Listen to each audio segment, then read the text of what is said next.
Hello! Welcome back to Telugu వెలుగు YouTube channel. ఈరోజు ఈ వీడియోలో మనము బాల వ్యాకరణానికి సంబంధించి ఐచ్ఛిక పరిచ్ఛేదంలోని 2 వీడియోలైతే పెట్టుకోవడమే జరిగింది. ఉత్తమము, ఉపోత్తమం వరకైతే చెప్పుకున్నాము. తర్వాత నెక్స్ట్ టాపిక్ దేని కంటిన్యూషన్‌గా ఈ వీడియోలైతే నేనిప్పుడు వివరించబోతున్నాను.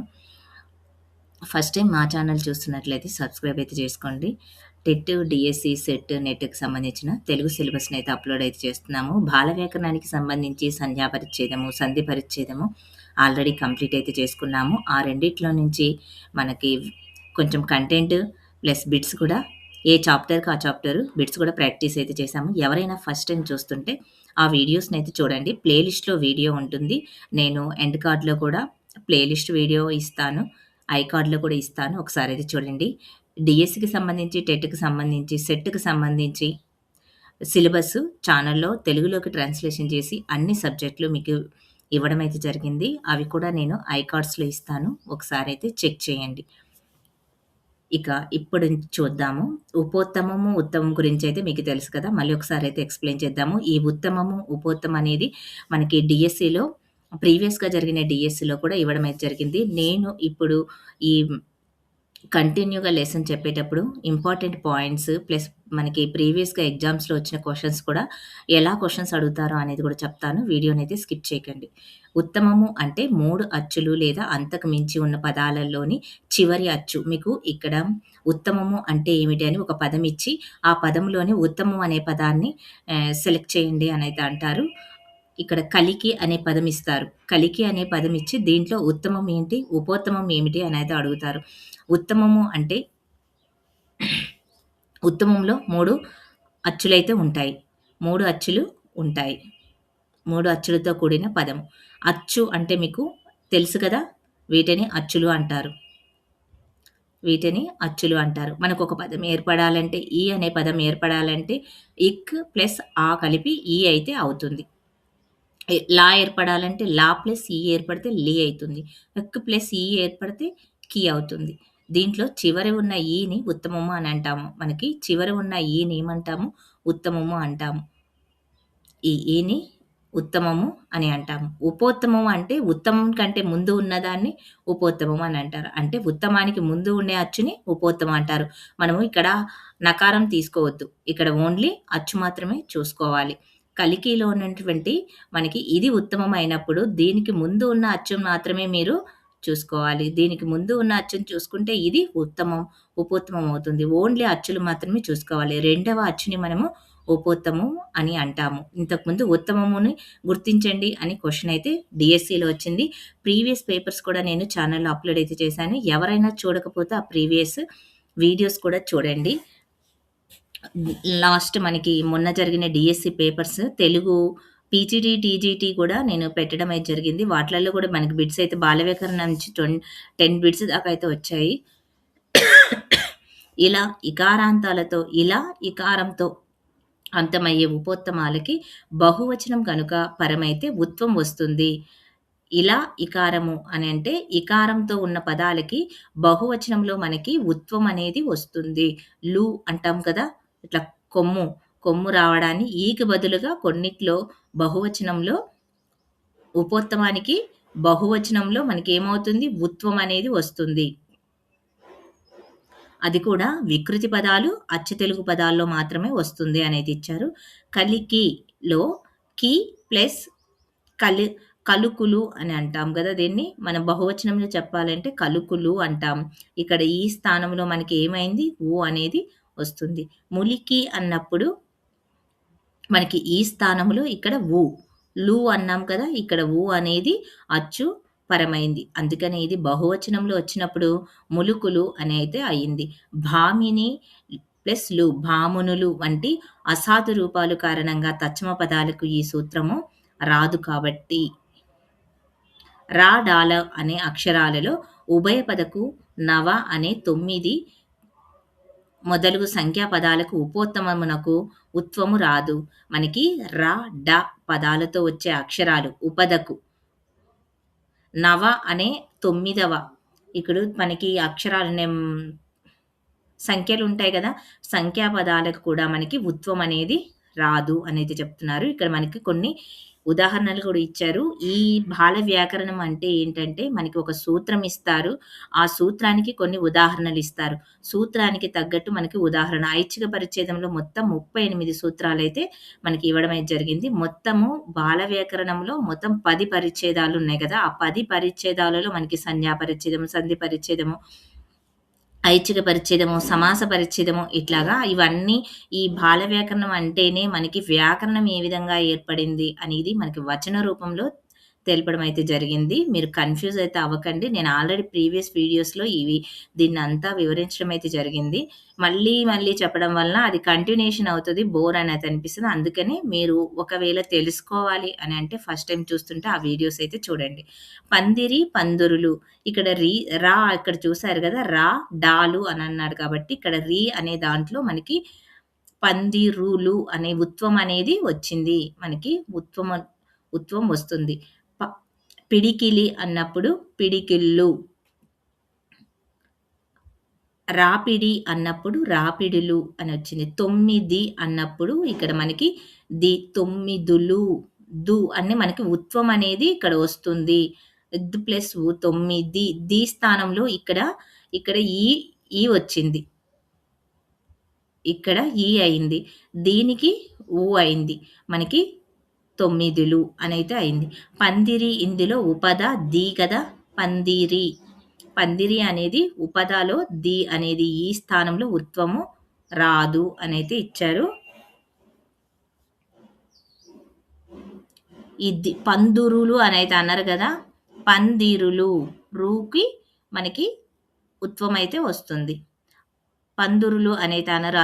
ఇది అసాధు రూపం. మిగిలినవి అలానే ఉంటాయి. 9 అనేవి ఇక్కడ మనకి ఎగ్జాంపుల్స్ కూడా ఇచ్చారు. 8 కూడా ఎనిమిదులు అని అంటాము. తరువు, ధేనువు, మధువు, గోవు అనే పదాలకి ఉకారాంతమైన పదాలకు మరియు ఘో శబ్దానికి శబ్దము ప్రత్యయంగా వస్తుంది. ఘో అనే శబ్దానికి మనకి అనే ప్రత్యయం అనేది మనకి వస్తుంది.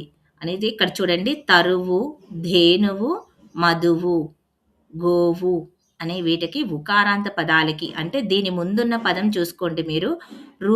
రు, దేను, మధు అని ఉన్నాయి కదా! ఈ ఉకారాంత పదాలకి ముందు తరువాత మనకి అనే పద ప్రత్యయం అనేది వస్తుంది అని ఇచ్చారు. తరువు, గోవు, ధేనువు, మధువు అని వచ్చింది. ఘో శబ్దానికి ఉగాగమంగా నిత్యంగా వస్తుంది. ఘో అనే శబ్దానికి ఉగాగమం అనేది నిత్యంగానే వస్తుంది.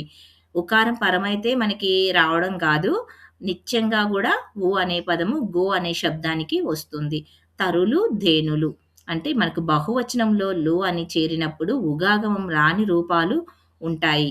ఇదనేది మీరు ఈ పాయింట్ ఉన్నది కదా! దీన్ని సూత్రంగానే గుర్తించండి. ఇవి సూత్రాలు. వీటి కింద మనకి ఎగ్జాంపుల్స్. గోలు అనే రూపం అసాధు రూపము. విష్ణువు, విష్ణుడు. శంభువు, శంభుడు. వసువు, వసుడు. ఇక్కడ ఉకారాంతమైనటువంటి మహద్వాచకాలకి వర్ణకము బహువచనంగా వస్తుంది.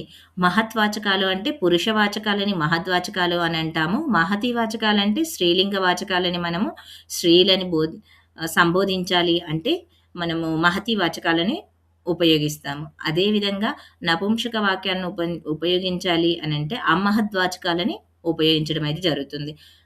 వాటినైతే పిలుస్తాము. అలాగా ఉగాగమం వచ్చిన రూపం ఏమిటి అని అంటే విష్ణువు. విష్ణు ప్లస్ విష్ణువు అనేది మనకి ఇక్కడ విష్ణు అనొచ్చు. విష్ణు అని కూడా మనము వ్యవహారికంగా పిలవచ్చు. అందుకే దీన్ని ఏమన్నారు? వైకల్పికము అని అన్నారు. ఉగాగమము రాని రూపం ఏమిటి? డుగ్నతే వస్తుంది. విష్ణుడు ఇది కూడా వైకల్పికమే. సంధి జరగవచ్చు, జరగకపోవచ్చు. ఉగాగమం నిత్యంగా రావడము అనంటే మనువు అన్నప్పుడు మను అనైతే పిలవలేం కదా మనము. మను ప్లస్ మనువు అనేది నిత్యంగా వస్తుంది. రాహు అనేది కూడా నిత్యమే. రాహువు అనేది నిత్యంగా వస్తుంది. అంటే ఇక్కడ ఎటువంటి మార్పు జరగడం లేదు అని అర్థం. నిత్యము అంటేనే మనకి ఎటువంటి మార్పు జరగలేదు. ఇక్కడ ఉన్న పదాలని మనము విడదీయకపోయినా గానీ, సంధి జరిపినా, జరపకపోయినా గానీ, ఆ పదం యథావిధిగా ఉంటే దానిని మనము నిత్యము అంటాము. గుర్తుపెట్టుకోండి. ఇవన్నీ మనకి సంధిలో నిత్యము, వైకల్పికము, విభాష, ఈ బాహుళము అనేది కూడా నేను వివరంగా చెప్పడం అయితే జరిగింది. అదైతే మీరు సంజ్ఞా పరిచ్ఛేదంలో చూడండి ఆ వీడియోలో. మనుడు, రాహుడు రూపాలు ఉండవు. ఇవి అసాధు రూపాలు. ఇక్కడ డు అనే పదాన్ని మనం ఇక్కడ వాడము. వు అనే పదాన్ని వాడుతాం. కద్రువ, నాగమాత ఇది నిపాత సూత్రము. కద్రువ, కద్రువలు, కద్రువను, కద్రువలను అనైతే ఇచ్చారు. నిపాత సూత్రము. ఇది కద్రువ అనే పదం ఏంటి? నిపాత సూత్రము. కద్రు అంటే నాగమాత అని ఇక్కడ అర్థము. కద్రు అంటే నాగమాత అని ఇక్కడ అర్థము. నాగమాత అనే అర్థంలో చెప్పేటప్పుడు కద్రు శబ్దానికి వు చేరుతుంది. నాగమాత అని చెప్పేటప్పుడు మనకి వు అనే పదము చేరుతుంది. కద్రు సంస్కృత ఉకారాంత స్త్రీలింగము. కద్రు అనే పదము మనకు సంస్కృతంలో స్త్రీలింగంగా ఉపయోగిస్తాము. కద్రు ప్లస్ వు అన్నప్పుడు దీర్ఘహస్వమైనటువంటి ఉకారం వచ్చి కద్రువుగా మారుతుంది. ఇక్కడ మనకి కద్రువుగా మారుతుంది. ఇక్కడ కద్రు అనే శబ్దము ఈ కద్రు అనేది వు పరమైనప్పుడు దీర్ఘంగా మారి మనకి కద్రువుగా మారుతుంది. కద్రువ ప్రస్తుత సూత్రంచే ఊగాను మార్పు చెప్పబడింది. ఇలా ఒక నియమాన్ని ఏర్పరిచే సూత్రాలనే నిపాత సూత్రము అని అంటారు. అంటే కద్రు అనే పదానికి మనం ఊ చేర్చడం వలన ఇది కద్రువ అనేది మార్పు చెందింది కాబట్టి ఇట్లా ఒక నియమం ప్రకారము దీన్ని సూత్రాన్ని చెప్పడం వలన ఒక నియమం ప్రకారం సూత్రాన్ని ఏర్పరచడం అనే దానిని ఏమంటామంటే నిపాత సూత్రము అని అంటారు. నియమం ఏంటి? ఇక్కడ సంస్కృత ఉకారాంత స్త్రీలింగ పదాలకి ఊ అనే పదము చేర్చాం కాబట్టి దీన్ని కద్రువ అని అయింది. దీన్నే నిపాత సూత్రము అని అంటారు. భ్రాత, జామాత, కర్త, భర్త, గంత, హంత ఇవన్నీ కూడా స్త్రీలింగ సమాన పదాలు. ఇక్కడ భ్రాత అనేది జామాత, కర్త, భర్త, గంత, హంత అనే పదాలు ఇవన్నీ కూడా స్త్రీలింగ సమాన పదాలు. భాతృ, జామాతృ, కర్తృ, భర్తృ, గంతృ, హంతృ ఇవి కూడా వీటి అసలు రూపాలు అమహద్వాచకాలు. విధాత, విధాతృడు, దాత, దాతృడు, దాత, దాతృడు, సవిత, సవిత్రుడు, నేత, నేత్రుడు ఇవన్నీ కూడా మహద్వాచక రూపాలు. స్త్రీతృ భావన పొందినవి. ఇక్కడ మనకి రుత్వం అనేది వస్తుంది. మీరు ఈ పదాలన్నిట్లో మీరు గమనించినట్లయితే మనకు విధాత అన్నప్పుడు మనకి పుంలింగం ఉపయోగించినప్పుడు మహద్వాచకాలు అంటేనే పురుషవాచకాలని మనం మహద్వాచకాలు అనుకున్నాం కదా. ఈ పురుషవాచకాలకి మనకి డు అనే పదం చేరుతుంది. విధాతృడు అంటున్నాము. దాతృడు, తృ అనేది రుత్వం అనేది సవిత, సవిత్రుడు, నేత, నేత్రుడు ఇవన్నీ కూడా మహద్వాచక రూపాలు స్త్రీతృభావన పొందినవి. అంటే ఇక్కడ మనకి రుకారం అనేది అత్వంగా రావడం జరిగింది. అత్వము అంటే ఏంటి? మీకు ఇక్కడ తాని ఏమంటాం మనము? ఇక్కడ తాలో ఆ అనే అచ్చు ఉంది. అందుకనే దీన్ని అత్వము అంటారు. అత్వానికి ఏమైంది? రుకారం అనేది పరమైంది. స్త్రీతత్వాలు కలగడం అనేటివి జరగవచ్చును. రుత్వానికి అత్వం రావడం వలన మనకి స్త్రీతత్వాలు కలగడం అనేటివి జరగవచ్చు, జరగకపోవచ్చు. అంటే జరగవచ్చు, జరగకపోవచ్చు అనే దాన్ని మనం ఏమంటాము? విభాష అని అంటారు. దాతృ ఇది మహద్వాచకము, రుకారాంతము. ఈ దాతృ అనే పదం ఏంటంటే మహద్వాచకము ప్లస్ రుకారాంతము. విధాత అనేది రుకారం లోపించిన అత్వం వచ్చింది. రుకారము లోపించి ఇక్కడ రుత్వం అనేది లేదు కదా. ఇక్కడ ఓన్లీ అత్వం అనే ఉంది కాబట్టి దీన్ని స్త్రీతత్వం కలిగినది అని అంటాము. విధాతృడు అంటే రుకారం లోపించక మహత్వాచకంగానే ఉన్న రూపము. మిగిలినవన్నీ ఇలానే గ్రహించాలి అని. ఇది మనకి రుత్వం ఇచ్చినా లోపించక మహత్వాచకంగానే ఉన్న పదం. మహత్వాచకము అంటే ఏంటి ఇక్కడ మనకి డు అని చేరడం వలన మనకి ఇక్కడ పురుషవాచకం మహా విధాతృడు అని మనకి పురుషవాచకం వచ్చింది కాబట్టి ఉన్న రూపం మిగిలినవన్నీ లాగానే గ్రహించాలి అని ఇచ్చారు. నామంబుల తుది దీర్ఘానికి హశ్వం వస్తుంది. నామాలకి తుది దీర్ఘానికి ఏమవుతుంది? హశ్వము. హశ్వము అంటే దీర్ఘము అంటేనే మనకి సెకండ్ ఆ, ఈ ఇలాంటి పదాలన్నీ మనకి దీర్ఘాలు అంటాము. హశ్వాలు అంటే ఈ ఇక్కడ మనకి ఒక సెకండ్ కాలంలో మనకి పలికే వాటిని మనము హశ్వాలు అని అంటాము. ఇక్కడ ఈ ఊ వీటిని హశ్వ ఇకారము, హశ్వ ఉకారము, దీర్ఘ అకారము, దీర్ఘ ఇకారము అని. ఇక్కడ చూడండి రామ అని ఇచ్చాం కదా! ఈ దీర్ఘాలలో ఉన్నటువంటి నామంబుల తుది దీర్ఘానికి హశ్వం వస్తుంది. నామాలు రామ అన్నాం. రమ అంటున్నామా? రమ అని మనము పిలుస్తాం. ఈ దీర్ఘం అనేది మనకి ఇక్కడ ఏమవుతుంది? లోపమై ఇక్కడ హస్వంగా ఏర్పడుతుంది. హశ్వం అంటే మా అనే పదం ఒకటే ఏర్పడుతుంది. వనిత అన్నప్పుడు వనిత. విద్య అన్నప్పుడు దీర్ఘం ఇక్కడ ఈ దీర్ఘం అనేది పోయి మనకి ఇక్కడ ద అనేది వస్తుంది. నీ సేనాని అన్నప్పుడు ఇక్కడ మనకి ఎన్ ప్లస్ ఈ అని ఏర్పడింది కదా! ఇక్కడ దీర్ఘం ఈ పోయి మనకి హశ్వము ఈ అనేది వచ్చింది. సేనాని అని ఇవ్వడం జరిగింది. లక్ష్మికి కూడా అంతే. లక్ష్మి, వధూ, వధు అని ఇలా పేర్లలో ఉండే చివరి దీర్ఘానికి హశ్వం వస్తుంది. మనకి పేర్లలో తుది దీర్ఘం ఏమవుతుంది? హశ్వంగా మార్పు చెందుతుంది. ఇది సంస్కృత పదాలకే వర్తిస్తుంది. మన తెలుగు పదాలకి వర్తించదు. ఓన్లీ సంస్కృత పదాలకే వర్తించడం అయితే జరుగుతుంది. ఏకాక్షరాలకు హశ్వం లేదు. ఏకాక్షరాలు అంటే మనకి సంస్కృత పదాల్లో మనకి శ్రీ, హే అని మన బీజాక్షరాలు ఉంటాయి కదా! ఆ బీజాక్షరాల్లాగా మనం పలికే వాటికి వీటిని ఏకాక్షరాలు అని అంటాము. ఏకాక్షరాలుగా ఉపయోగిస్తాము. క్ష్మ, మా, భా, శ్రీ, శ్రీ, హ్రీ, ది, బి, బ్రూవు అనే పదాలు ఏకాక్షరాలు. ఏకాక్షరాలకు హశ్వం అనేది లేదు. అంటే ఇవి దీర్ఘాలుగానే ఉంటాయి. వీటికి మీరు గమనించారా? ఇవన్నీ దీర్ఘాలే. ఇవి మార్పు చెందవు. మార్పు అలానే ఉంటాయి. ఈ దీర్ఘాలకి హశ్వాలనేటివి రావు. ఏకాక్షరం అంటే ఒకే అక్షరంతో కూడిన హల్లు లేదా హల్లులు అని అర్థం. ఏకాక్షరాలు అంటే ఒకే అక్షరంతో కూడిన హల్లు లేదా హల్లులు. క్షామ అంటే భూమిని అని అర్థం. అక్ ప్లస్ షా ప్లస్ మ్ ప్లస్ ఆ ప్లస్ క్షమ ఇలాగా ఇది ఈ విధంగా ఏర్పడింది. కకారము షకారంగా మకారంతో కూడినటువంటి ఆ అనే ఒకే అచ్చుతో కూడింది. ఏకాక్షర పదాలకు హశ్వం అనేది రాదు. అంటే క్ష్మ, మ, భ ఇలానే ఉండవని అర్థం. వృద్ధుల ప్రథమా విభక్తి డుగ్నకు లోపం విభాషగా వస్తుంది. వృద్ధుల అంటే మనకి వృద్ధుడు ఇవి విశేషణాలు ఉన్నాయి కదా! మనకి విశేషణ పూర్వపదము ఇట్లా వీట్లల్లో ఎక్కువగా వస్తుంది. దీంట్లో మీకేమన్నా అర్థం కాకపోతే కామెంట్ అయితే చేయండి. నేను మీకెక్కడైతే అర్థం కాలేదో అదైతే మళ్ళీ ఎక్స్‌ప్లెయిన్ అయితే చేస్తాను.